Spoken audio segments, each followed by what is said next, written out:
What's up YouTube, Dave Games. We're here with Michael, and Michael is bringing one of his favourite decks, and that is Infernity. So, let's get straight on with Infernity. What have we got? Alright, so this is going to be one of the larger size decks for what this. What is it, like 60 cards? Yeah. 60 like card. That. So I'm going to go into the Infernity engine first off. Obviously playing the one copy of Archfiend. Hopefully we'll be allowed to play more copies in the near future, but for now just the one. Next up, 3 copies of Necromancer. Just to extend your plays, get back your Archfiend, get your search going. So obviously you want to play 3 of those. I'm also playing the tuner, one of the tuners, Infernity Avenger. And it's because I am playing some synchros in the extra deck. And it looks cool. Yeah. No, whenever I play Infernity, I've got to have synchros in there. So sweet. Back when the deck first came out. So yeah, playing the 1 copy. Playing 2 copies of Infernity Mirage. I see a lot of builds, 60 card builds, trying out 1 copy, but I really love 2. It's just even better extender, and obviously you have access to this card quite readily through your searches and so forth. And it's a great card. Launcher on legs, we used to say. Until we get Launcher back. Yeah. And the last of the Infernalities in the deck is Patriarch. Basically, sort of the bottom end of the deck. If it's the last card in your hand, you can just special summon it straight to the field. And obviously, if you just search it off your Archfiend, you can play it right away and start going into plays from your extra deck. Sweet. Yep. And so those are the Infernalities in the deck. Oh, hang on. Sorry. No, keep going. Okay, so those are the Infernalities in the deck. The rest of the monster lineup is going to be quite warrior focused. So we're going to blitz past it because we all think it's boring. So Phantom Knights first, 1 Ancient Cloak, and 3 copies of Silent Boots. Yep. 3 copies of Neospace Connector, and 1 Aqua Dolphin. Rip those hand traps, extend your boards. All straightforward when it comes to the warrior engine. Yep. 2 copies of Malicious. Standard. 3 copies of Junk Forward. Yeah. We all know what that's for, people. 1 Greffer and 1 Armageddon Knight. Now, this is really important because you can loop Armageddon Knight, is that right? You can loop the hell out of it. We'll explain that when we get to the spells, but jeez. We're going to give you 1 Armageddon Knight. Yeah, that's fine. We can loop it 3 times, if not more. What ban list? Then 2 copies of Photon Thrasher. Again, just additional warriors. And then the remaining monsters are 1 Destruder, 1 Eris. The idea behind Eris is you send this to the grave of your Armageddon Knight or your Greffer or whatever, and that immediately searches out an Archfiend card, which in this case would be Infernity Archfiend. So quicker access to Archfiend, great for summoning him straight from the hand and extending your plays. Then 2 copies of Stygian Street Patrol. This is one of the ways you'd summon out your Archfiend from the hand. You just put this in the graveyard, banish it, summon it from your hand, or your Necromancer, or your Mirage, or whatnot. And just great for swarming the board and triggering their effects. And then the last of the lineup is Steam the Cloak and Zephyros the Elite. Again, just more extenders. Just to get that board going, yeah. Unfortunately, that's the way Infinities have to rock and roll right now. So moving on to the spells. Got 3 copies of Lure of Darkness. Just to draw out your combo pieces and unbreak some hands when you get to it. I've seen a few variants of this deck playing like the Danger Monsters, but in practice I haven't found those to be too consistent, so I've decided to go with the Warrior sort of side of the deck, and so this is my draw power instead of things like Pot of Extravagance. Yeah. Yeah, we kind of need the extra deck for this one, so 3 of the, obviously the 1 copy of Verita. Standard. Yep. And then 20 equip spells. Yeah, so I'll just quickly go through the equips. Mirror's Shield, Phoenix Blade, Tunnels Action Unit, Living Fossil, then 3 copies of Different Dimension Reincarnation. The idea behind these is just extenders. If I do happen to draw into them, they're still useful. Yeah, you can still make plays with them. And this will allow me to get over something, and of course Phoenix Blade you can just recycle, reuse for your nightmares. Well, there's a reason I'm playing 3 copies of this, as you'll see when I go into the extra deck. Part of the loop.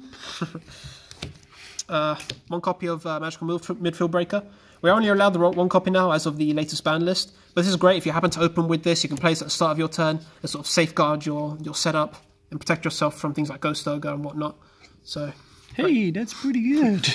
There's that.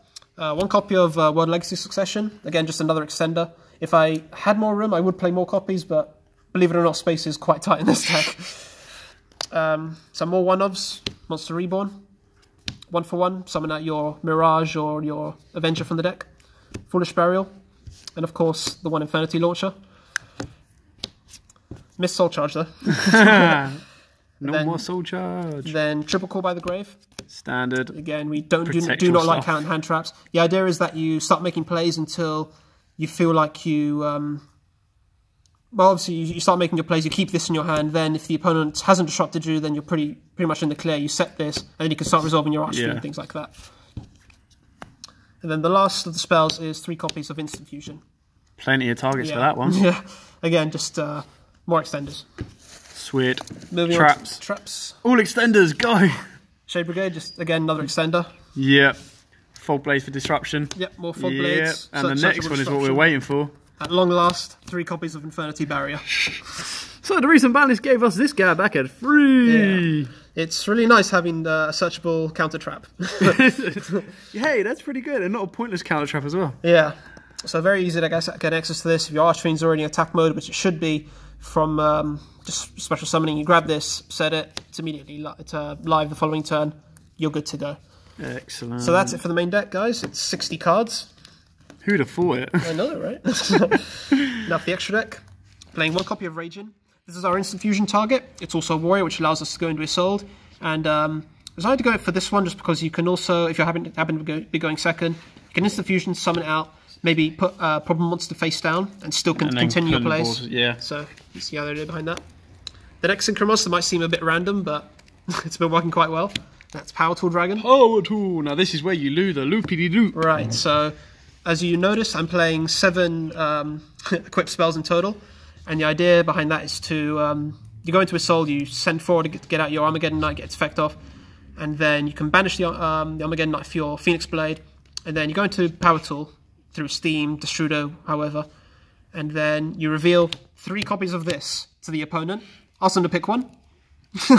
I choose option D.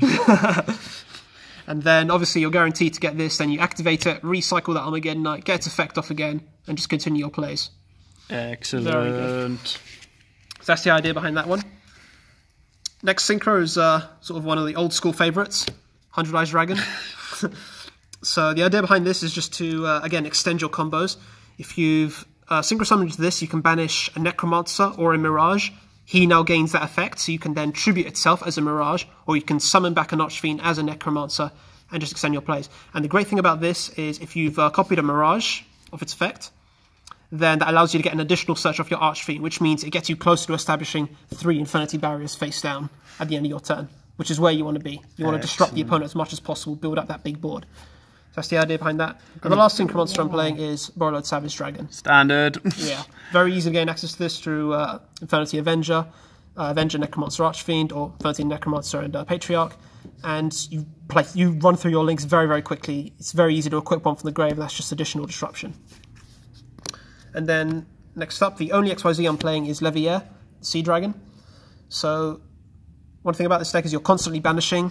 It could be you're banishing Infernity Mirage, or you're banishing warriors for your, your Phoenix Blade, and this just gets them back straight to the field. Very great for extending your combos. I was debating playing a level 3 Warrior Fusion, like Dragoness or something, for my instant fusion target, just to gain access to this, but ultimately I decided to go for the Raging. But that's the role of this card. Next up for the Link Monsters. 1 copy of Isolde. Standard. Without a doubt, the go-to Link Monster. 1 Summon Sorceress. Standard.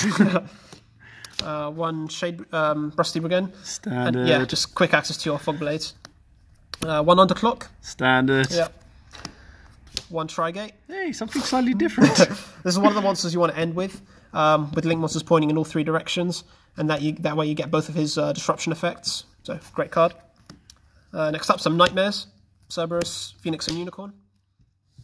Ideally, this is what you want pointing around your Trigate, just to give him an extra boundary of protection from all aspects. Double boundary protection. Yeah. Plus ban it. I'm going to banish your stuff, negate your stuff, and you can't destroy it by battle or card effect. Then 1 Skull Dread. Search out your combo pieces. Great thing about this is you can obviously you can just go through the top cards of your deck until you find something like an Infernity Mirage or a Necromancer, especially straight to the field, and just continue your plays. And the last monster in the deck is a Borrowed. Why not Borrow Why Sword? not? Borrowed is amazing.